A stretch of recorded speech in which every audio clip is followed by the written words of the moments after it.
When you're working with the drum sequencer to create a beat, understanding AUX is crucial. So let's get into it. Open up a drum sequencer. Alright, so if I want to apply reverb just to the snare drum, here's what I do. Tap on SEQ section and tap on AUX of the snare. Select Create FX Channel, and it'll create different effect channel for snare. Oh my God! Now you can easily add reverb, delay, EQ, or anything you want without disturbing other instruments. If you have downloaded my FLM project file, you know I use AUX to do this every time to mix the kick. Let's add a short reverb to this snare.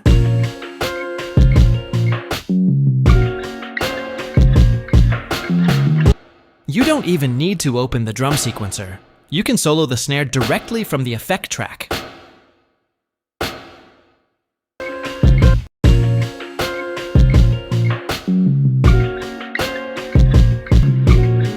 Now let's create an aux track for the kick, just like we did for the snare, and add a distortion effect to it.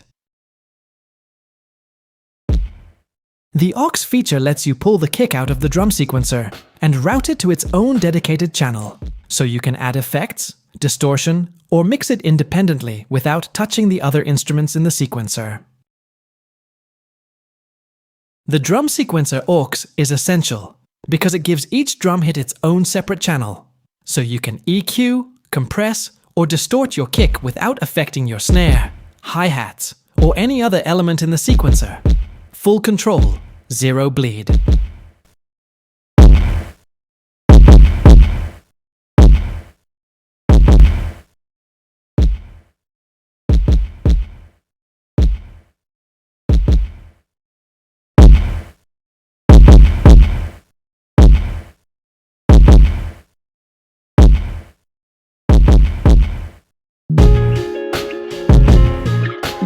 The kick sounds great as is, no effects needed.